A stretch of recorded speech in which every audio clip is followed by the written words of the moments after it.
माननीय सदस्यगण, माननीय अध्यक्ष महोदय,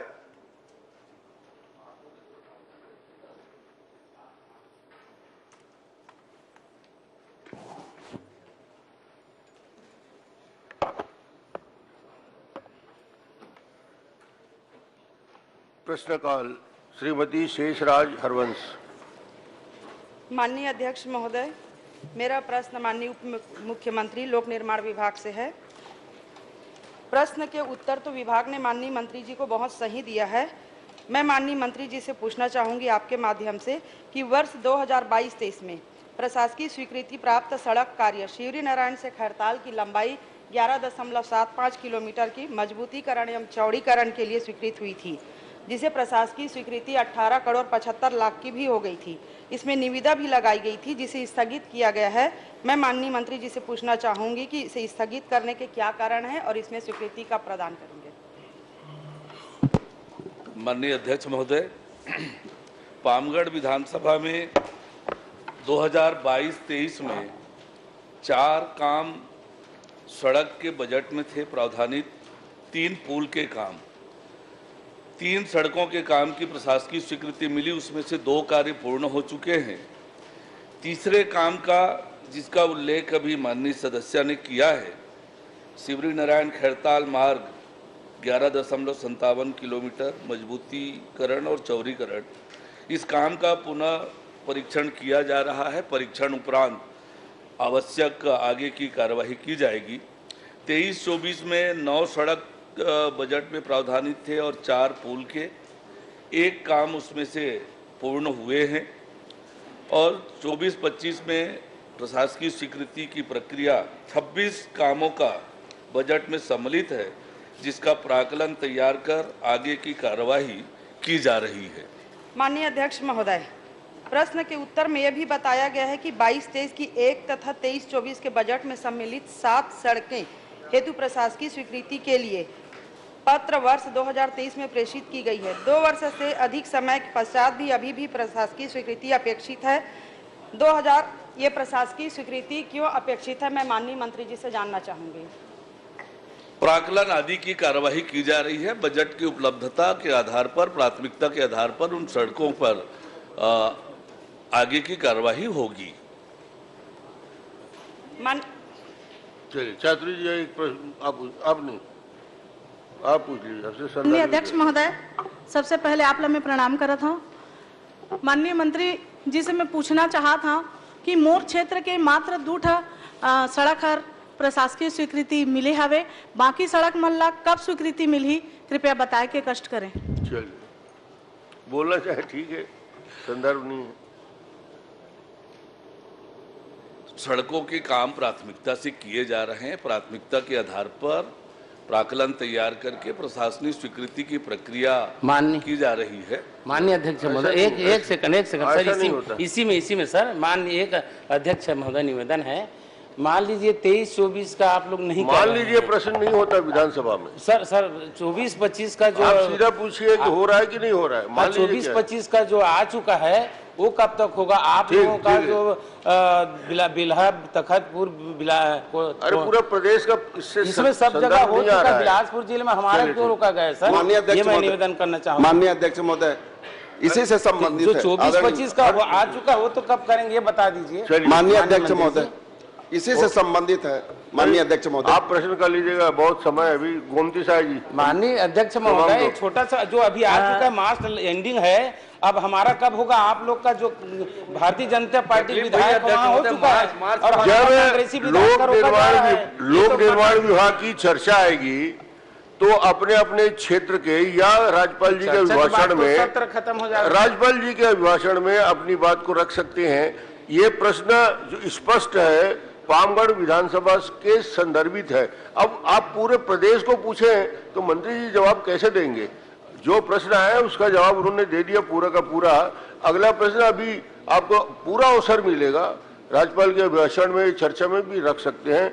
श्रीमती गोमती साहब प्रश्न उठे। धन्यवाद अध्यक्ष महोदय जी।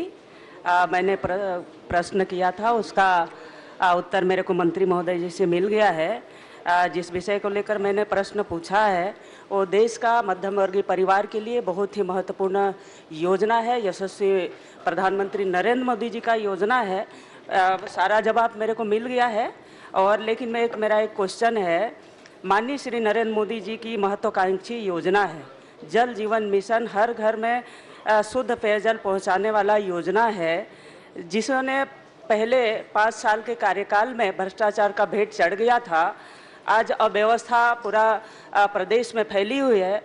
उसको व्यवस्थापित करने के लिए, उसको ठीक करने के लिए मंत्री महोदय जी से मैं आपके माध्यम से पूछना चाहती हूं कि इस योजना को व्यवस्थित करने के लिए क्या क्या योजना और रचना बनाई है, कृपया पूछना चाहती हूं।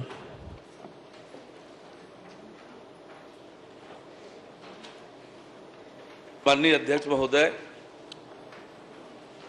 माननीय सदस्य ने बहुत सही कहा है कि आजादी के इतने सालों बाद दूरस्थ गांवों के लोग, अंचल के लोग पोखर का पानी, तालाब का पानी और कई किलोमीटर दूर जाकर अपने पेयजल की व्यवस्था करते थे।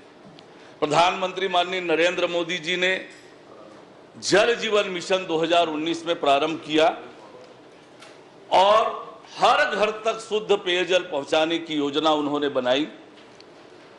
हमारे छत्तीसगढ़ में कारण के बारे में ज्यादा कुछ मैं नहीं कहूंगा, लेकिन 2019 के बजाय 2021 में यह योजना प्रारंभ हो पाई और बाकी कंपोनेंट के ठेके तो 2021 में हो गए, टेंडर हो गए, पर जो मुख्य चीज है नलकूप, उसका टेंडर अप्रैल 2023 के बाद प्रारंभ हुआ और अनेक प्रकार की विसंगतियां हुई। लेकिन हमारी सरकार बनने के बाद हमने लगातार इस योजना को अमली जामा पहनाने के लिए पूरी ताकत लगाकर काम किया है और 1 साल की जो हमारी उपलब्धि है वो मैं आपके सामने रखना चाहूंगा। माननीय सदस्य ने इस विषय पर पूछे हैं। कुछ तथ्य जो आपके माध्यम से पूरे प्रदेश में के लोगों को पता चले, इस दृष्टि से राष्ट्रीय स्तर पर जल जीवन मिशन को 15 अगस्त 2019 को लॉन्च किया गया।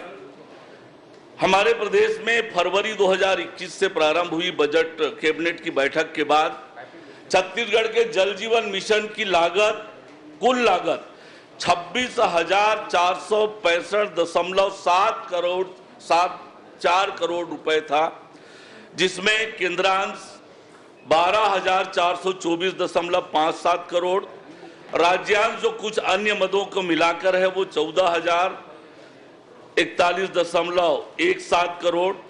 वर्तमान में कुल मिलाकर केंद्रांश जो प्राप्त हुआ है 6,178.33 करोड़, राज्यांश प्राप्त हुई है 7,292.28 करोड़। कुल मिलाकर 13,470.61 करोड़ रुपए की राशि 26,465 में से 13,470 करोड़ की राशि, मतलब लगभग आधी राशि व्यय हुई है। और इस योजना में 19,656 गांव सम्मिलित हैं, जिनके 50,03,016 परिवारों में नल के कनेक्शन देने हैं। अभी ये शुरू में जब 2019 में लॉन्च हुई तब यह योजना 2024 तक थी और अभी 25-26 के बजट में वित्त मंत्री जी ने इस योजना की अवधि बढ़ाने की घोषणा की है वर्ष 2028 तक। जनवरी 2025 तक हमारे प्रदेश में 50 लाख में से 40,21,000 घरों में नल के कनेक्शन जो लक्ष्य का 80.3% है और 9,82,000 घरों में नल के कनेक्शन देना शेष है।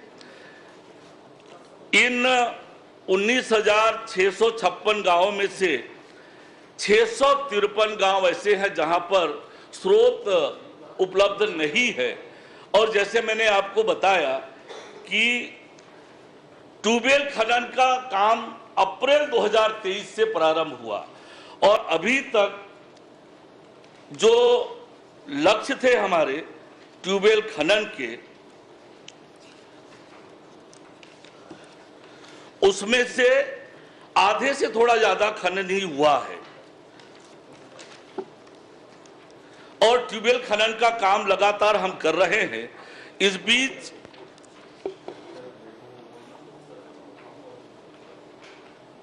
तीन 3,438 नलकूप हमने एक साल में खोदे हैं और 2,527 स्रोत हमने स्थापित किए हैं नलकूप के माध्यम से। हाइड्रो फैक्चरिंग विधि से 735 नलकूप जीवित किए गए हैं। इस बीच 2,711 टंकियों का निर्माण हुआ है। एक साल में हमने पंचायतों को 2,141 योजनाओं को हस्तांतरित किया है और हर घर जल प्रमाणित तो जो गांव है वो 1,438 है और इस प्रकार लगातार हम इस योजना को आगे बढ़ाने का काम लगातार कर रहे हैं। इस बीच हमने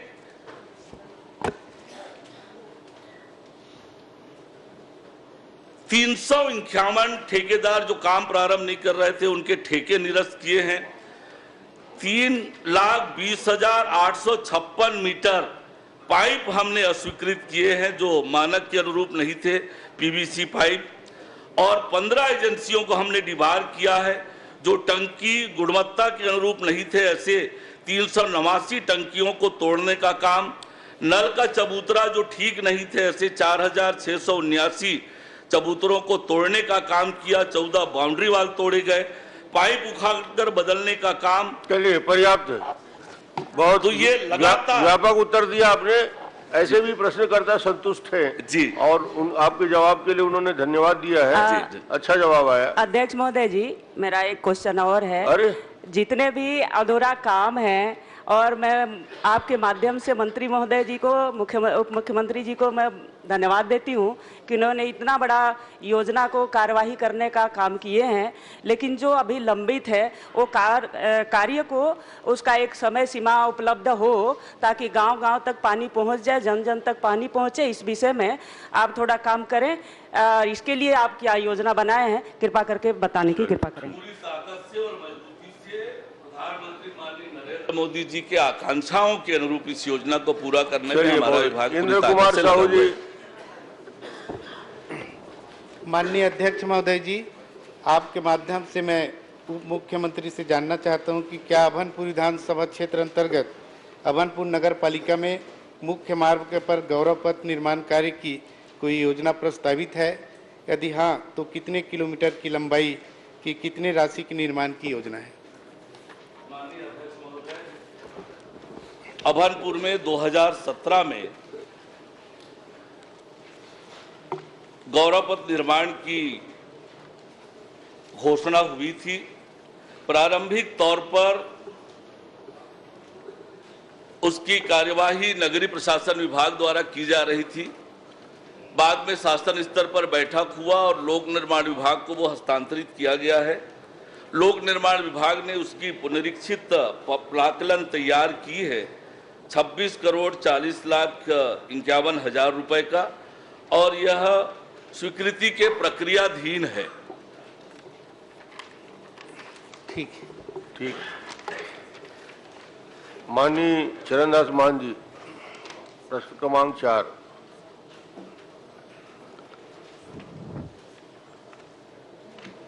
अध्यक्ष महोदय, मेरा प्रश्न माननीय वाणिज्य उद्योग मंत्री जी से है। आप सुन रहे हैं ना? वित्त मंत्री जी का बजट भाषण का उल्लेख करते हुए बताना चाहता हूं सर, वर्तमान उद्योग नीति की समीक्षा करके नई उद्योग नीति जारी की जाएगी।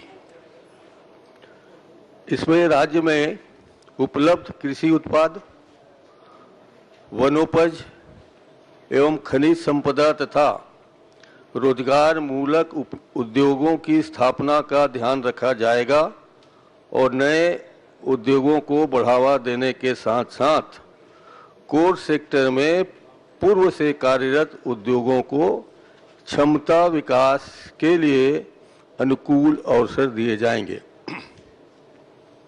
अध्यक्ष महोदय, मैंने पूछा इनसे कि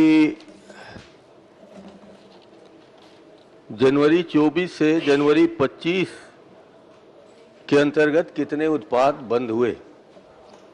इन्होंने मुझे 5 उत्पादन कार्य बंद होने के सूचना दी है, जिसमें कुल मिला के 274 लोगों को सेवा से अलग किया गया और विशेषकर राजनांदगांव जिले में आपका ओरिएंट इस्पात प्राइवेट लिमिटेड टेढ़ेसरा है, वहाँ पर भी इन्होंने उत्पादन केंद्र को बंद कर दिया। तो मैं सबसे पहले ये पूछना चाहता हूँ माननीय उद्योग मंत्री जी से कि ये तो एक साल में आपने 5 सिर्फ इसी जिले के बंद किए हैं, एक ही खनिज से संबंधित। इसी के बाद बता दीजिए कि ये बंद जैसे हुए हैं वित्तीय घाटा, वित्तीय कारणों से, और फिर इन लोगों को आपने सहयोग क्यों नहीं दिया, क्यों नहीं कर पाए, इसके बारे में आपका जानकारी बताएंगे।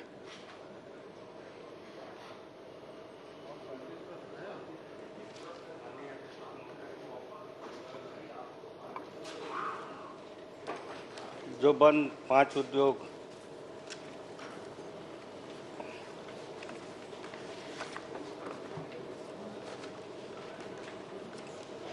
उनको भी उद्योग विभाग के नियमानुसार जो अनुदान राशि सब्सिडी दिया जाता है उनको भी प्रदान किया गया है। बाकी वित्तीय कारणों से उन्होंने अपना 5 उद्योग बंद किया है। मैं बताना चाहूँगा उनको अपने ब्याज अनुदान में 5 को 75,31,000 और स्थायी पूंजी में 60 लाख रुपए का अनुदान उनको भी सहायता की गई है और इस तरह से निरंतर प्रक्रिया है। वैसे उद्योग किसी कारणों से बंद हुए हैं उनके परिचालन से।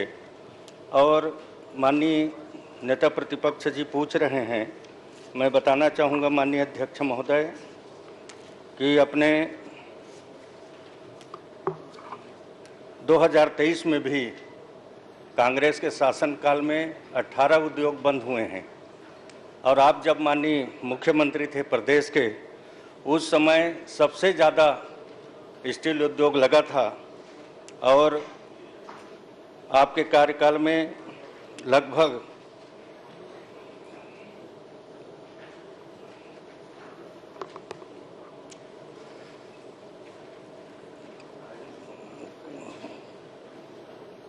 अठारह उद्योग इनके इसमें 2023 में ही बंद हुए हैं और 5 साल में बंद हुए हैं। और इस तरह से रूटीन की मामला है, अगर किसी को उद्योग नहीं चल पाता है तो बंद कर देते हैं। बाकी हम लोग को तो पूरा प्रयास है उद्योग को ज़्यादा से ज़्यादा लाभ मिले, इसके लिए नया उद्योग नीति भी। ठीक है, और कोई प्रश्न? महाजी लगता है माननीय मंत्री जी घबरा रहे हैं। छोटा प्रश्न करिए। अच्छा, छोटा वो आप ही की तरफ इंगित कर रहे हैं तो मैं भी आपकी तरफ इंगित कर सकता हूं सर। लौह पुरुष सरदार वल्लभ भाई पटेल, जिसकी 150वीं जयंती अपन मना रहे हैं, पंडरिया में खोला था आपने, आप ही ने खोला था। वो वर्ल्ड और हाईएस्ट शुगर उत्पादन होता था उसमें, वहां बिजली भी बनती थी। 18 फरवरी को बंद हो गया। इसलिए बंद हो गया कि आपने गन्ना उत्पादकों को पैसे नहीं दिए, भुगतान नहीं किए। ठीक है सर। भौरम देव आपका क्षेत्र है, कहाँ है? आप तो हैं ही हैं, शर्मा जी भी शायद हैं। भौरम देव शक्कर का कारखाना 26 जनवरी से बंद, जहां बिजली भी उत्पादन होता था। बालत का शक्कर कारखाना बंद। हमारी सरकार ने मक्का के से इथेनॉल बनाने का कोंडागांव चालू करने के लिए तैयार रखा हुआ है, चालू नहीं हुआ क्योंकि इसमें लिखा हुआ है कि ये भूपेश बघेल सरकार ने किया है। और सूरजपुर जिले के करसा गांव में शक्कर कारखाना बंद। हम लोग माननीय मंत्री जी एक रिवॉल्विंग फंड बनाए थे। उस रिवॉल्विंग फंड में ये व्यवस्था थी कि अगर शक्कर कारखाना में या अन्य किसानों को कुछ पैसे देने हो गन्ना उत्पादन का, तो उनको पैसे दिए जाएं ताकि वो गन्ना उत्पादित कर सकें और उनको किसी तरीके से कोई कठिनाई ना हो। तो ये लगातार आप बंद जो करते जा रहे हैं, किसी को लीज में देना चाहते हैं, किसी को किराए में देना चाहते हैं, तो फिर आपकी औद्योगिक नीति का क्या मतलब है? क्षमता विकास के लिए अनुकूल अवसर प्रदान किए जाएंगे, यही अनुकूल अवसर आप प्रदान कर रहे हैं? क्या बता पाएंगे? माननीय अध्यक्ष महोदय, माननीय नेताजी ने जो प्रश्न पूछे हैं उससे अलग हटकर प्रश्न कर रहे हैं। अगर शक्कर कारखाना वगैरह का पूछ रहे हैं तो अलग से मैं उनको जानकारी दे दूंगा। चलिए, इस पर मैं अलग से आपका प्रश्न कर लूंगा, ध्यानाकर्षण ले आऊंगा। इसी बात पे बता दीजिए कि शक्कर का कारखाना नहीं बताइए, जनवरी 24 से मिनी 25 स्टील प्लांट का प्रश्न है। हाँ। उनका कहना है वहां तक आप सीमित रहे ठीक तो है। ज्यादा अच्छा। मिनी स्टील प्लांट में नेता प्रतिपक्ष सीमित कैसे रहेंगे माननीय अध्यक्ष महोदय? वो तो असीमित आदमी नेता नहीं, प्रतिपक्ष। असीमित है मगर प्रश्न उन्होंने सीमित किया, मिनी स्टील प्लांट। चलिए, मिनी स्टील प्लांट में जितने बंद हुए हैं, क्या आप बता सकते हैं कि इसी दौरान जनवरी 24 से 25 के दौरान क्या एक भी मिनी स्टील प्लांट नया खुला है? इससे पॉइंटेड तो नहीं हो सकता सर? नहीं, अभी नहीं खुला है। बाकी बहुत सारे उद्योगपतियों ने इच्छा जाहिर की है अलग अलग उद्योगों के लिए।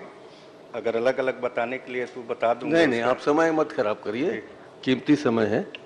अच्छा, उद्योग बंद होने पर बेरोजगार कर्मचारियों को कारखाना अधिनियम एवं श्रम अधिनियम के तहत मुआवजा का भुगतान करने का प्रावधान है। तो क्या आपने जो कारखाने बंद हुए हैं मिनी स्टील प्लांट के, उनको आपके श्रम अधिनियम और कारखाना अधिनियम के तहत मुआवजा का भुगतान किया है? यदि हाँ तो कितने लोगों को? यदि हाँ तो कितने रुपए? अब वो मुआवजा विभाग के द्वारा नहीं किया गया है, उद्योग का जिम्मेदारी रहता है। बाकी नया उद्योग खुलेगा तो उनको अपना सहयोग प्रदान करेंगे, मुआवजा नहीं दिया गया है। अध्यक्ष महोदय, ये तो बंद होने वाले कारखानों के लगे हुए कर्मचारियों के लिए है मुआवजा का भुगतान का। अध्यक्ष महोदय, अगर उनको भुगतान नहीं किया गया है तो क्या करेंगे? ये तो बहुत गंभीर प्रश्न है और उत्तर बहुत ही साधारण। माननीय अध्यक्ष महोदय, जो हमारे श्रम अधिनियम श्रम विभाग के द्वारा जो प्रसारित है उसके नियम अनुसार उनको प्रावधानित किया जाएगा ना? देंगे? नहीं, श्रम विभाग के नियमानुसार होगा। हाँ, श्रम और कारखाना अधिनियम है, दोनों अधिनियम आपके अधीनस्थ हैं। जी। और दोनों अधिनियम के तहत इसको देखवा लूंगा। जो काम करने वाले लोग हैं, जो भी नियम में होगा उसको करेंगे ना? नियम में होगा उसको करेंगे, नियम अनुसार करेंगे ना? चलिए, धन्यवाद। चलो, धन्यवाद। श्री अजय चंद्राकर जी। माननीय अध्यक्ष महोदय, एक लाइन आपको पढ़ के सुनाता हूं, फिर मैं प्रश्न करूंगा। विधानसभा से ही संबंधित है। 16 दिसंबर 2024 के मेरे ध्यानाकर्षण में माननीय मंत्री महोदय जी ने विधानसभा में जो कहा है, स्थानों पर टंकी बन गई है और जल स्रोत नहीं है, उसी संबंधित प्रश्न है ये। आपको इसकी जिलेवार जानकारी उपलब्ध कराऊंगा। माने मुझे आज तक तो वो जानकारी मुझे उपलब्ध नहीं हुई है। अब विधानसभा के स्टेटमेंट में भरोसा करना चाहिए कि नहीं करना चाहिए, यह महत्वपूर्ण हो गया है कि सरकार के अधिकारी गंभीरता से लेते हैं कि नहीं लेते हैं माननीय मंत्रीगण के कथन को। मैं माननीय दूसरी बात यह है, मेरे प्रश्न के पूरे उत्तर ही बदल दिया, शाम को मिला जो उत्तर था वो दूसरा जो है उस। लेकिन चलिए, मैं फिर से उसी में प्रश्न करना चाहता हूं आपसे। आपने योजना अंतर्गत स्रोत विहीन व पर्याप्त जल स्रोत विहीन 3,907 ग्रामों के 8,08,0411 नल कनेक्शन लगाए गए हैं। ये पर्याप्त जल स्रोत से मेरा आशय कुछ नहीं है। फिर वहीं पर आऊंगा मैं कि स्रोत विहीन गांव कितने हैं जिसमें पाइपलाइन डल गई है और टंकी बन गई है? स्रोत विहीन गांव, छोटा सा प्रश्न है, ये बता दीजिए। संख्या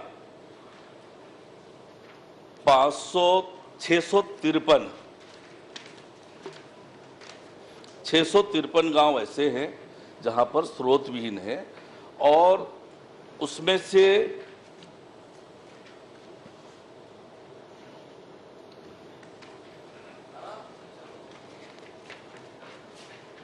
3,254 गांव ऐसे हैं जहां अपर्याप्त स्रोत। नहीं, अपर्याप्त स्रोत से मेरा प्रश्न दोहरा देता हूं। स्रोत विहीन गांव ऐसे कितने हैं जिसमें पाइपलाइन डल गई और टंकी बन गई है? ये पूछा हूं मैं आपसे।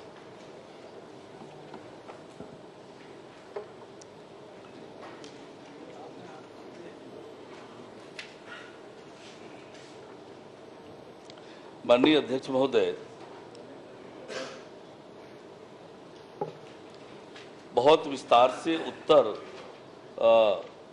माननीय सदस्य महोदय का दिया है। विस्तार से उत्तर परिशिष्ट में बहुत छोटा प्रश्न उद्भूत हो रहा है। आप मुझे 4 महीने पहले जानकारी देने वाले थे इसकी। जी, आज भी बहुत विस्तृत जानकारी दी है, बहुत विस्तृत जानकारी दी है माननीय मंत्री जी। और मैंने जैसे बताया, मंत्री जी बोलिए आप। मैंने जैसे आपको बताया माननीय अध्यक्ष महोदय कि नलकूप खनन का काम प्रारंभ हुआ अप्रैल 2023 से और जो ये तो मैं पूछ ही नहीं रहा हूं सर, मैं स्रोत के ही कारण बता रहा हूं आपको।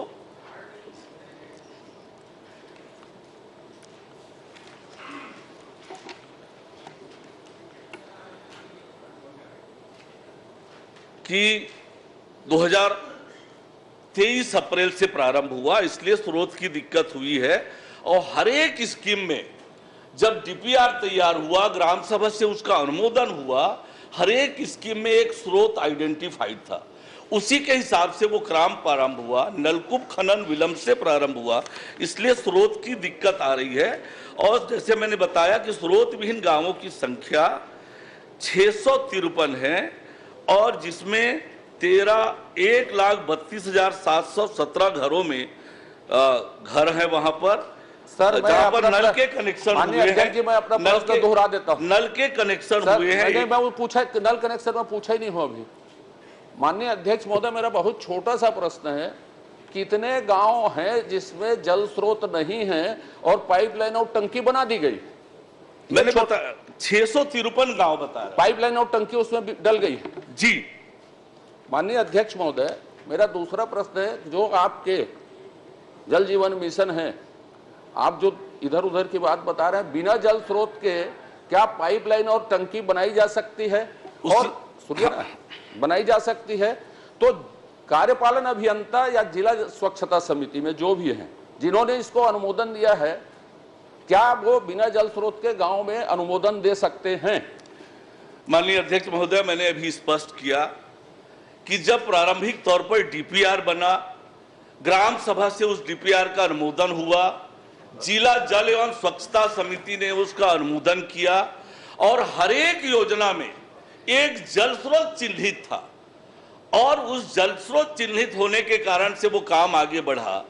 और जो बड़ी दिक्कत हुई, अप्रैल 2023 से ट्यूबवेल का टेंडर हुआ और इसलिए प्रोग्रेस दिखाने के लिए भी काम चला। प्रोग्रेस दिखाने के लिए नल के कनेक्शन, और हमने इसका विश्लेषण किया हमारी सरकार बनने के बाद।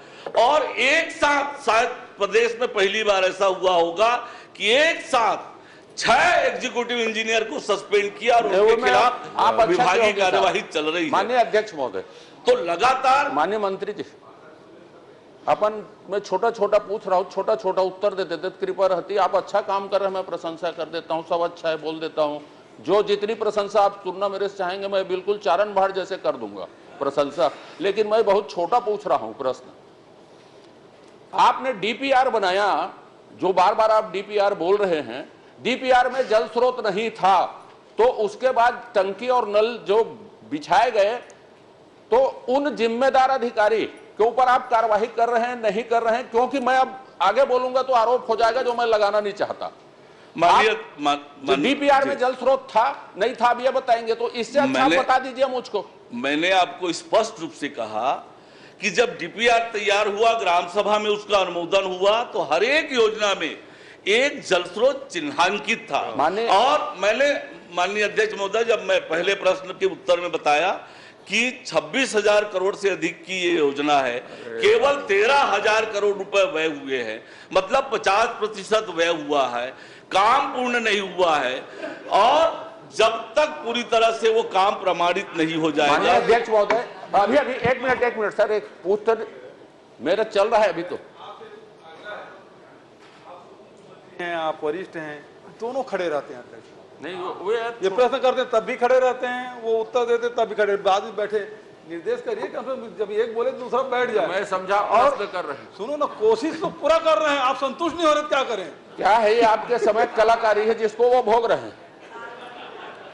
माननीय अध्यक्ष महोदय, मेरा बहुत छोटा सा प्रश्न है, डीपीआर में पानी नहीं होने के बाद भी, माने जल स्रोत नहीं होने के बाद भी नल टंकी बनाई गई, पाइपलाइन बिछाई गई, जो खुला करप्शन है, क्या उन गांव में जहां आज भी टंकी नहीं है और जल स्रोत नहीं है, टंकी बोल दिया था, जल स्रोत नहीं है, और जिसमें टंकी और पाइपलाइन बिछा दी गई, उन गांव को चिन्हित करके उन अधिकारी या उस तत्कालीन समय के लोगों के ऊपर कार्रवाई करेंगे क्या? माननीय अध्यक्ष महोदय, सदन के सामने मैं स्पष्ट रूप से ये कहूंगा कि किसी भी ठेकेदार का जब तक काम पूरा नहीं होगा 70% से अधिक भुगतान नहीं करेंगे, और जब तक पूरी तरह से वो योजना संचालित नहीं होगी भुगतान नहीं होगा, और स्रोत नहीं पाया गया, योजना पूरी नहीं हुई, तो संबंधित लोगों के खिलाफ निश्चित रूप से कड़ी कार्रवाई करेंगे। एक प्रश्न छोटा सा, कड़ी से कड़ी बोल रहे हैं। अरे वो तो 1 साल से मैं कड़ी देख रहा हूं, कितनी कड़ी हुई है उसको देखा हूं। अभी इसमें मैं बोलूंगा उस गांव में चल के देखेंगे, आपको आमंत्रित कर देता हूं, बोलिए, तो उसमें अभी आप छोटा कुछ भी नहीं हो रहा है, कुछ भी, कोई कड़ी कार्रवाई नहीं हो रही। आप प्रश्न करिए शांति से ही कर रहा हूं, आपने पहले निर्देश दे दिया है मेरे को शांति से रहना। प्रश्न आराम से करिए। अब माननीय, मैं आपके उत्तर को पढ़ रहा हूं थोड़ा सा। जल जीवन मिशन के अंतर्गत प्रदेश के कुल 19,656 ग्रामों में 50,000 समथिंग आपको कनेक्शन लगाने थे। आपने 5,291 गांवों के 12,80,808 कनेक्शन दिए हैं। 50,000 में 12,000 आप लगाए हैं, और इसको आप बोल रहे हैं 80.3% पूरा हो गया। तो ये कौन से गणित में 80% पूरा हो गया? स्पष्ट कर दे रहा हूं, आपका प्रश्न पढ़िएगा। कुल कितने ग्रामों के घरों में नल लक्ष्य के अनुरूप कितने ग्रामों के कितने घरों में नल कनेक्शन पूर्ण, तो जिन गांवों में 100% कनेक्शन हो गया है उन गांवों की संख्या है 5,291। बाकी के जो कनेक्शन है, किसी गांव में 80% हुए हैं, कहीं 90% हुए हैं, कहीं 70% हुए हैं, इसलिए वो आंकड़ा 40 लाख से ऊपर। मैं आपकी बात मान लो, आप बहुत सारी बात कर रहे थे अभी उपलब्धियों में अपनी, तो ये मान ले आप कि 19,656 गांव में सिर्फ 12,000 नल कनेक्शन लगे हैं, ये मान लेना। 19,000 गांव में आप 12,000 कनेक्शन ही लगे हैं अभी तक, कि ज्यादा लगे? आपने शायद अध्यक्ष महोदय समझने में दिक्कत हो रही है। मैंने कहा 5,291 ग्रामों के, नहीं वो पढ़ा लिखा हूं मैं, आप मेरी बात समझ लीजिए जी। हो सकता है जो कंफ्यूजन क्रिएट हो रहा है वो ठीक हो जाए। 50 लाख आपको कनेक्शन देने हैं, समथिंग 50 लाख समथिंग। उनमें से 5,000 के गांव की बात कर रहा हूं, मान लो 5,000 में से आपने 12,000 दिया है, 12,000 समथिंग, 12,80,808, 12,80,808 12,80,808 ये कुल कनेक्शन की संख्या है कि 5,000 जो गांव है उनकी संख्या है? ये वो 5,000 गांवों की संख्या है, 5,000 गांव है, वहां नल कनेक्शन की संख्या है। तो उसमें 80% है ना? ठीक है, चलिए। एक प्रश्न मैंने कुल मिला के जितना 50 लाख कनेक्शन देना है उसका 80% हमने किया है। जो भी आप 40 लाख से माननीय ऊपर। अध्यक्ष महोदय, भाई यदि आप दे सकते हैं तो मैं इस प्रश्न में शुरू दिन से, जिस दिन से सरकार बनी हो उस दिन से लगा हूं। आप एक भी कार्यवाही नहीं किए हैं जो जल स्रोत विहीन गांव हैं और जिसमें नल टंकी लग गई है और पाइपलाइन बीछ गया है, क्या उसकी जांच करवा के कार्यवाही करेंगे और जल स्रोत की व्यवस्था के लिए कोई आश्वासन सदन को देंगे क्या कि इतनी अवधि में जल स्रोत की व्यवस्था हो जाएगी? क्योंकि आप कोशिश कर रहे हैं, ये उत्तर मैं तीसरी बार सुन रहा हूं। आप जवाब सुन लीजिए। माननीय अध्यक्ष महोदय, हम जैसे मैंने आपको बताया कि केंद्र सरकार ने बजट घोषणा में योजना की अवधि 2028 तक बढ़ाई है और इसके लिए 67,000 करोड़ रुपए का प्रावधान भी किया है। और मैंने भी जैसे बताया आपको कि 26,000 करोड़ से अधिक की योजना है, केवल 13,000 करोड़ रुपए खर्च हुआ है। योजना की कार्यवाही चल रही है, योजना प्रगतिरत है। और माननीय अध्यक्ष महोदय, आपके सामने धमतरी जिले का और कुरुद विधानसभा का भी रिपोर्ट कार्ड प्रस्तुत कर देता हूं। नहीं, मुझको, मैं प्रदेश स्तरीय में इतना लिमिटेड आदमी नहीं हूं। चलिए, धन्यवाद। तो आप कार्यवाही नहीं करेंगे उसमें? मैंने आपसे पहले ही कहा कि जहां पर यह योजना सफल नहीं होगी, जल नहीं आएगा, घर तक नल पानी नहीं पहुंचेगा, तो निश्चित रूप से संबंधित लोगों के ऊपर कार्यवाही की जाएगी, ठेकेदार का भुगतान भी नहीं होगा। ठीक है, जवाब पूरा आ गया। एक विषय, यदि जानकारी उपलब्ध कराने का आश्वासन पूर्व के सत्रों में मंत्री जी द्वारा, किसी भी मंत्री जी द्वारा दिया गया है, तो उस जवाब को संबंधित सदस्य तक पहुंचाने, उपलब्ध कराने को सुनिश्चित करें। ये चर्चा में नहीं आना चाहिए।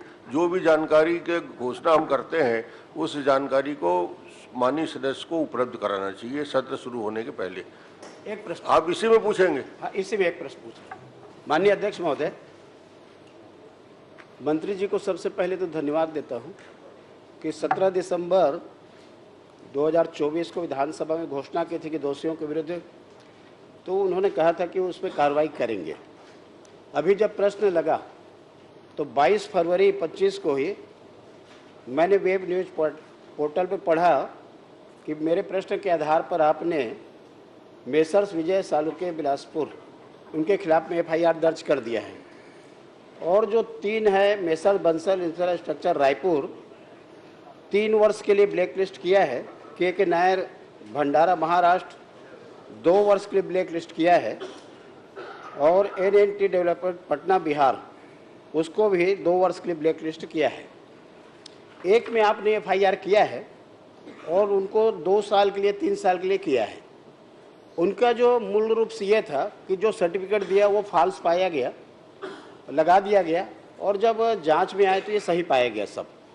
मैं केवल आपसे आग्रह करना चाहता हूं कि एक के खिलाफ किया है तो बाकी के खिलाफ भी FIR कर दे, और ये 2 साल 3 साल के बजाय छत्तीसगढ़ के लिए उसको बैन कर देंगे तो ये जो करप्शन का सारा मामला आ रहा है वो समाप्त हो जाएगा।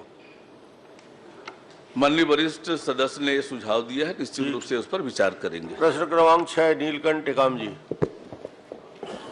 माननीय अध्यक्ष महोदय, सबसे पहले तो मैं माननीय उप मुख्यमंत्री जी को इस बात के लिए धन्यवाद देना चाहूँगा कि केसकाल घाट के लिए उन्होंने आवंटन दिया। इस घाट से हमारे बहुत सारे विधायक मित्र यहाँ बैठे हुए हैं, वो लोग भी आना जाना करते थे। बहुत ज़्यादा खराब हो गया था और बारिश के बाद रिकॉर्ड टाइम में हमने उसको पूरा भी किया 2 महीने में। अब वो केसकाल घाट बहुत अच्छे तरीके से आवागमन के लिए उपलब्ध है। मेरा प्रश्न अध्यक्ष महोदय, आपके मुख्यमंत्रित्व काल में जो बना हुआ केसकाल से कोंडागांव को जोड़ने वाला एक 85 किलोमीटर के सड़क के बारे में है। इसमें से आधा जो है वो कोंडागांव विधानसभा में है और आधा जो है वो केसकाल विधानसभा में है। मेरा प्रश्न मुख्य रूप से केसकाल विधानसभा से संबंधित है क्योंकि कोंडागांव में ऑलरेडी रोड का चौड़ीकरण हो चुका है। तो पहला तो मेरा यही है कि जब केसकाल घाट का हम रिनोवेशन का काम कर रहे थे तो पूरा ट्रैफिक जो है इस रोड पर डाइवर्ट किया गया था, रायपुर तरफ से आने के लिए और रायपुर से जाने के लिए। इस कारण से इस रोड की हालत बहुत ज़्यादा खराब हो गई है, इतना ज़्यादा खराब हो गई कि रोज़ उसमें एक्सीडेंट हो रहा है, लोग बीमार पड़ रहे हैं, प्रदूषण फैल रहा है। और ये ना केवल छत्तीसगढ़ बल्कि उड़ीसा का भी सारा दबाव इस रोड के ऊपर है और इस रोड का रिनोवेशन होना बहुत आवश्यक है। माननीय उप मुख्यमंत्री जी ने जवाब जो दिया था उसमें उन्होंने कहा था कि इसके लिए जो बजट था वो विलुप्त हो गया है करके। तो मेरा केवल एक ही प्रश्न है इसमें कि क्या इस बजट में इसके रिनोवेशन का जो प्रावधान है वो किया जाएगा ताकि इसका सुदृढ़ीकरण का काम सबसे पहले पूरा हो सके। माननीय अध्यक्ष महोदय, माननीय सदस्य जी ने बास्कोट से किसकाल जो 39 किलोमीटर का रोड है जिसके रिपेयरिंग के बारे में ये प्रश्न किया है। 1 से लेकर 21 किलोमीटर तक 7 भागों में निविदा अनुबंधित है। 15 किलोमीटर का कार्य पूर्ण हो चुका है डामरीकरण का, शेष 6 के लिए कार्यवाही प्रक्रियाधीन है और शेष 18 किलोमीटर पेच रिपेयर का टेंडर लगाया जा रहा है और इस रोड का शीघ्र ही हम रिपेयरिंग कर लेंगे। माननीय अध्यक्ष महोदय, इसके चौड़ीकरण को लेकर के भी मेरा सवाल है, क्योंकि ये भारतमाला प्रोजेक्ट से हमारे नेशनल हाईवे को जोड़ने वाला सड़क होगा और आने वाले दिनों में इसका चौड़ीकरण होना बहुत आवश्यक है। तो इस पर सरकार की ओर से कोई पहल की जा रही है क्या? निश्चित रूप से ये सही है कि ये महत्वपूर्ण मार्ग है, इस पर जरूर विचार करेंगे। प्रश्न क्रमांक 7 मोतीलाल साहू जी। माननीय अध्यक्ष महोदय, मेरा प्रश्न अमृत मिशन को लेकर के है, जिसमें रायपुर शहर की 70 वार्डों में 45 वार्डों में अमृत मिशन के माध्यम से घरों तक जल आपूर्ति पहुंचाने का है और जिसके तहत मुझे प्रश्न के अनुसार जो जानकारी उत्तर में मिला है उसमें 8 कार्यों के माध्यम से लगभग 41,114 लाख रुपए की खर्च बताया गया है, परंतु जिन वार्डों में ये कार्य हुआ है उन वार्डों की स्थिति अभी बहुत दयनीय है। कहीं पे पाइपलाइन तो लग गया है पर पानी की सप्लाई अभी तक नहीं हो पा रहा है। तो ऐसे कैसे डीपीआर बनाया गया और ऐसे कैसे बना करके कार्य पूर्ण कराया गया कि आज भी उपभोक्ता के पास पानी नहीं पहुंच रहा है। कई वार्डों में आज भी कार्य अधूरा है, खुदा हुआ है, कहीं पाइपलाइन बिछा है तो अधूरी बिछा हुआ है, कहीं कनेक्शन दिया भी गया है तो नाली में पड़ा हुआ है, कहीं कनेक्शन दिया हुआ है तो वो कुचल करके वो टुकड़े टुकड़े हो गए हैं, नष्ट हो चुका है। ऐसी स्थिति आज भी शहर की है और जो 8 कार्य जिनके माध्यम से कार्य पूर्ण हुआ है उसको पूर्ण बता रहे हैं, पूर्णता की ओर है, पूर्ण बता रहे हैं कार्य को।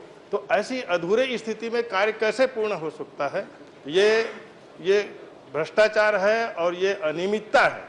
इस प्रकार से जनता के साथ धोखा है, ऐसा मेरा कहना है कि अभी भी कार्य अधूरा है और सड़कों की जो खुदाई हुआ था वो आज भी कहीं अधूरी पड़ा हुआ है और कहीं फिर से वो उखड़ करके गड्ढे बन चुके हैं। इसमें गुणवत्ता की बिल्कुल कमी है। इसी में प्रश्न कर लीजिए ना, क्या प्रश्न क्या चाहते? मेरा प्रश्न ये है, तो जानकारी दे रहे हैं। आखिर ऐसा क्या हुआ कि जिन कार्यों को हमने किया है पर जल आपूर्ति आज भी नहीं हो रहा है? नल लग गए, पाइप लग गए, वो बता देंगे मंत्री जी। माननीय अध्यक्ष महोदय, रायपुर शहर में कुल 70 वार्ड है। 70 वार्ड में से 20 वार्डों में अमृत योजना के अंतर्गत पानी की व्यवस्था की गई है। वैसे रायपुर नगर निगम में कुल भवनों की संख्या 2,60,255 है। कुल नल कनेक्शन 1,95,964 है, जो अमृत योजना के अंतर्गत 73,206, स्मार्ट सिटी योजना के अंतर्गत जो काम हुआ है उसमें 20,021 और पूर्व के जो कनेक्शन थे वो 1,02,737। अमृत योजना में 20 वार्डों पर पानी की सप्लाई की व्यवस्था हुई। स्मार्ट सिटी में योजना से 6 वार्डों का और अमृत स्मार्ट सिटी और पीएचई मिलाकर 12 वार्डों में नल के कनेक्शन और पानी की सप्लाई हो रही है। और जो 13 वार्ड है, वार्ड नंबर 1, 2, 6, 7, 9, 10, 32, 52, 67, 68, 61, 23, 19, 20, ये 13 वार्ड यहाँ पर नल के कनेक्शन नहीं हुए हैं इस योजना से। और वार्ड 19 वार्ड है जहाँ पर आंशिक रूप से नल के कनेक्शन हुए हैं। और जो 8 परियोजनाएं अमृत योजना में हुई थी, जिस काम का टेंडर हुआ था, जितने काम का टेंडर हुआ था हुआ है। माननीय सदस्य के विधानसभा में 2 टंकी बने हैं, लेकिन नल कनेक्शन का कोई प्रोविजन नहीं था। फेज नंबर 6 और 7, पैकेज नंबर 6 और 7 के लिए वो जो सर्वे जिस आधार पर अमृत की योजना बनी थी वो 2016-17 का सर्वे है। उसके बाद अलग परिस्थितियां बन गई है, फिर से सर्वे कराएंगे और सर्वे कराकर अमृत योजना तो अब नगर निगमों के लिए समाप्त हुई है, छोटे शहरों के लिए चल रही है। तो ये अन्य मत से इस पर जरूर विचार करेंगे, फिर से सर्वे कराएंगे। सर्वे कराकर पर इस क्षेत्र में जो अभी जल की सप्लाई हो रही है वो 48,857 नल के कनेक्शन पहले से हैं, 967 नग बोरवेल हैं और 385 नग हैंडपंप के माध्यम से इन क्षेत्रों में अभी भी पानी की सप्लाई हो रही है। एक बार सर्वे कराएंगे, सर्वे करा करके उस पर आगे की कार्यवाही करेंगे। सर, सर्वे हो जाए। माननीय महोदय, सर्वे करा लेंगे। माननीय महोदय, सर्वे की बात ठीक है। ये जो कार्य हुआ है, मैंने कहा कि कार्य को पूर्णता बताया गया है, पर अभी भी क्षेत्रों में कार्य अधूरे हैं, गड्ढे खुदे हुए हैं, पाइपलाइन अधूरी पड़ी हुई है, तो कार्य कैसे पूर्ण हो सकता है, ये मैं माननीय मंत्री जी से पूछना चाहता हूँ। मंत्री जी ने कहा ना सर्वे करा के जो अधूरे काम है उसको पूरा कराएंगे, यही बोला है। माननीय अध्यक्ष जी, आपका विषय काफी आ गया। राजीव जी, एक प्रश्न कर लो। आप ही का प्रश्न कर रहे हो। माननीय अध्यक्ष जी, मैं सम्माननीय उप मुख्यमंत्री से यह पूछना चाहता हूं कि रायपुर राजधानी छत्तीसगढ़ की 20 लाख की आबादी और 20 लाख की आबादी में 70 वार्ड और 70 वार्ड में कोई एक वार्ड बता दे खाली जिसमें 100% पानी पहुंच गया हो। 70 वार्ड,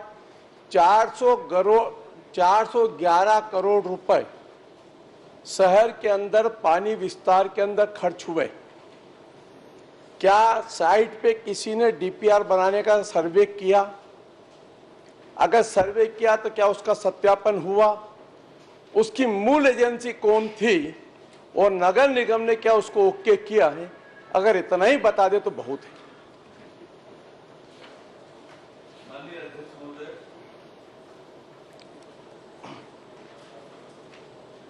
डिस्ट्रीब्यूशन पाइपलाइन ओवरलैपिंग न हो हेतु निगम रायपुर से संबंधित जोन क्षेत्रांतर्गत जल कार्य से संबंध अभियंता लाइनमैन के माध्यम से जानकारी संलग्न कर consultant messrs IPE global Delhi द्वारा ड्राइंग डिजाइन तैयार कराया गया। स्वीकृत ड्राइंग डिजाइन के अनुसार कार्य के दौरान कार्यस्थल पर आवश्यकता होने पर नवीन पाइपलाइन बिछाई गई है।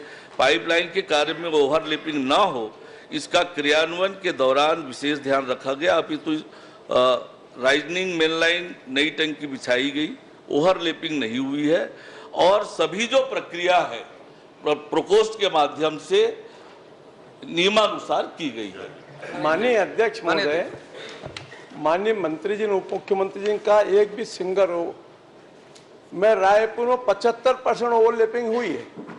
ये रायपुर शहर के चारों विधायक यहीं बैठे, पूर्व महापौर भी हैं। अगर ओवरलैपिंग आपको जिस भी अधिकारी ने ये बात कही, आप जो मोहल्ले में कहेंगे, जिस जगह की अगर डीपीआर उसने बनाई है, मैं आपको तथ्यात्मक प्रूफ के साथ यह सदन में बता दूंगा ला करके कि आपके यहाँ ओवरलैपिंग हुई। 6 इंच की पाइपलाइन डली है, 4 इंच की पाइपलाइन डली है, जिसने डीपीआर 6 इंच की पाइपलाइन को दबा दिया, 4 इंच की पाइपलाइन को दबा दिया। और यही तो प्रश्न मेरा भी लगा था अध्यक्ष महोदय, और आपने ही अपने प्रश्न के उत्तर में ये बात कही है। ये मेरे प्रश्न के उत्तर में आपने इस बात को कही है कि कोई साइट का कहीं पे किसी प्रकार का डिस्ट्रीब्यूशन पाइपलाइन ओवरलैपिंग ना हो, इसलिए संबंधित क्षेत्र की जल विभाग में पदस्थ तत्कालीन उप अभियंता सहायक अभियंता लाइनमैन से जानकारी संलग्न कर कार्य का विस्तार परियोजना प्रतिवेदन निकाय द्वारा तैयार किया जाकर पाइपलाइन विस्तारीकरण कार्य कराया गया। इस संबंध में नगर निगम से मैं जो कोट कर रहा हूं अध्यक्ष महोदय, इस बात को गंभीरता से माननीय उप मुख्यमंत्री ने, नगर निगम से कोई प्रमाण पत्र नहीं लिया गया। जो पूरा शहर की पानी का सप्लाई का काम नगर निगम करता है, सालों साल से नगर निगम पाइपलाइन का विस्तार करता है और नगर निगम ही इसका पूरा संचालन करता है, और उस नगर निगम से कोई एनओसी तक नहीं ली, तो आखिर में वो पाइपलाइन का विस्तार किसके निर्देश पर कहां हुआ है? मेरा प्रश्न यही है कि 411 करोड़ खर्च करने के बाद भी राजधानी के अंदर 24/7 पानी का विस्तार हम नहीं पहुंचा पाए। क्या इसके अंदर जो भी दोषी अधिकारी है बिना जानकारी के काम किए हैं, क्या उनके खिलाफ कार्रवाई करेंगे? माननीय अध्यक्ष महोदय, ओवरलैपिंग की और किसी प्रकार की अनियमितता के कोई तथ्य माननीय सदस्य के पास हो तो उपलब्ध करा दे, मैं निश्चित रूप से उस पर जांच बहुत स्पष्ट हो गया।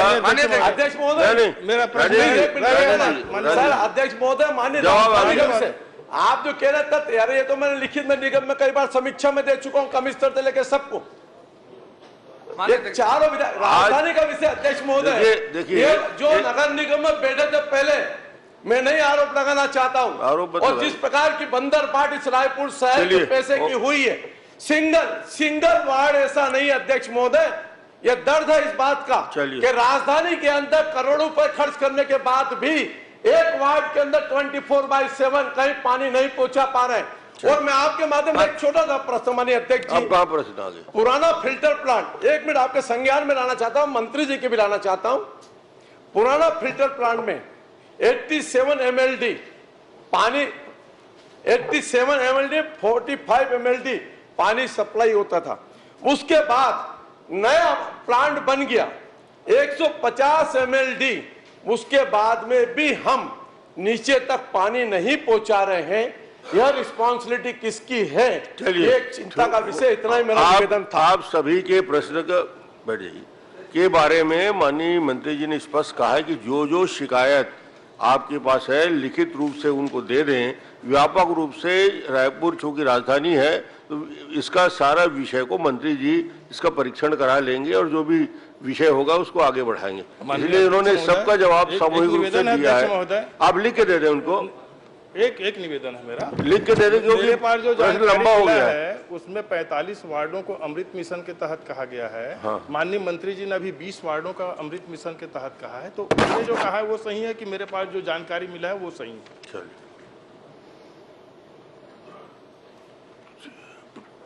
प्रश्न क्रमांक 8 श्रीमती भावना बोराड़ी। धन्यवाद अध्यक्ष महोदय जी। अध्यक्ष महोदय जी, मैं सबसे पहले तो माननीय वाणिज्य उद्योग मंत्री जी का धन्यवाद करना चाहूँगी कि पंडरिया में फूड पार्क की स्थापना के लिए उन्हें स्वीकृति दी है, लेकिन चूंकि समय कम है तो मैं सीधा प्रश्न ही इसमें पूछना चाहूँगी। ये मेरा तीसरा प्रश्न इस विषय पे लगा है आदरणीय अध्यक्ष महोदय जी। पहला प्रश्न 23 जुलाई को लगा था, दूसरा 17 दिसंबर को लगा था और प्रश्न सेम ही था, जवाब भी आया वो इस बार तीसरे में भी जो जवाब आया वो लगभग सेम है कि जो फूड पार्क स्थापना की जो बात आई है तो भूमि स्थानांतरण की प्रक्रिया चल रही है। तो महोदय जी लगभग 14 महीने हो गए हैं, 14 महीनों में अगर भूमि हस्तांतरण की प्रक्रिया अभी कंप्लीट नहीं हुई है तो कृपया करके समय अवधि एक बार बताने का कष्ट करें कि और कितना समय उसमें लगेगा, क्योंकि लगातार कभी तहसील कार्यालय, कभी कलेक्ट्रेट, कभी संचालनालय में ये लगातार प्रक्रिया अधीन रहेगी तो फिर इसमें समय बहुत लगेगा। और पंडरिया जैसे टाउन कस्बे में इसका बहुत महत्व है, जो फूड पार्क स्थापना जो होनी है इसका, तो कृपया मंत्री जी बताने का कष्ट करेंगे कि इसमें समय और कितना लगने वाला है। माननीय अध्यक्ष महोदय, माननीय सदस्य ने जो प्रश्न पूछा है, जो प्रश्न उन्होंने किया उस समय हम लोगों ने कलेक्टर के यहाँ प्रक्रिया चल रहा था। बाकी अभी पूर्ण रूप से ज़मीन उद्योग विभाग को अधिपत्य मिल गया है और जल्द अज जल्द फूड पार्क के साथ में हम लोग, और क्योंकि बड़ा ज़मीन है, औद्योगिक भी वहाँ पर उद्योग लगाने का विधायक जी का कहना यह है चौथा प्रश्न लगाना ना पड़े उसके पहले नहीं, अब जल्दी शुरू हो जाएगा, जो भी प्रक्रिया है उसको करके बहुत बढ़िया जवाब दिया जी, अध्यक्ष महोदय जी, इसमें सेकंड मेरा क्वेश्चन ये था कि जैसे अभी बताया कि संशोधन, क्योंकि नई उद्योग नीति आ गई है तो उसके अकॉर्डिंग इसमें संशोधन के लिए अभी विचाराधीन है, तो चूंकि नई उद्योग नीति आ गई है और विचाराधीन है, तो क्या नई उद्योग नीति के तहत इसमें कुछ छूट दी जाएगी अगर कोई उद्योग लगा रहे हैं, और किस तरीके के उद्योगों को इसमें प्राथमिकता मिलेगी? उद्योग नीति के तहत जो भी नया उद्योग नीति बना है उसके तहत जो भी उद्योग लगेगा उसको जो नीति के अनुसार से उनको पूर्ण रूप से अनुदान, छूट, सब्सिडी सब मिलेगा। चलिए, बहुत कृपया इसको महोदय जी भले बाद में दे दें, लेकिन एक बार बताने का कष्ट करेंगे कि कितना, किस तरीके से उसमें प्रोत्साहन या कितना छूट उसमें मिलने वाला है, ये बताने का कष्ट। डिटेल भिजवा देंगे, डिटेल में भिजवा दूंगा। प्रश्न क्रमांक 9 श्रीमती सावित्री मनोज मंडावी जी। माननीय अध्यक्ष महोदय, उत्तर आया है। उप मुख्यमंत्री महोदय, मुझे केवल ये बता दें, जो 355 गांव में जो नल कनेक्शन दिया गया है वो 355 गांव जो है वो चालू स्थिति में है या नहीं, और साथ ही इसकी सूची में उपलब्ध करा देंगे। और साथ ही माननीय अध्यक्ष महोदय, माननीय मुख्यमंत्री जी जो 355 का आंकड़ा जो बताया है और केवल 7 गाँव में ही बचा है बोल रहे हैं, तो ये केवल आंकड़ा जो गलत है, केवल वो कागज पर है, जबकि धरातल पर कुछ और है। 355 गांव में 100 गांव में भी यदि कनेक्शन पहुंच गया हो तो बड़ी बात है। आज हम जहां भी जाते हैं वहां केवल वहां वो टंकी बनाकर छोड़ दिया गया है या जो पाइपलाइन बिछाकर छोड़ दिया गया है, और हर गांव में जो है नल जल कनेक्शन की शिकायत है, तो ऐसे लापरवाह ठेकेदार पर कार्रवाई होगी क्या? माननीय अध्यक्ष महोदय,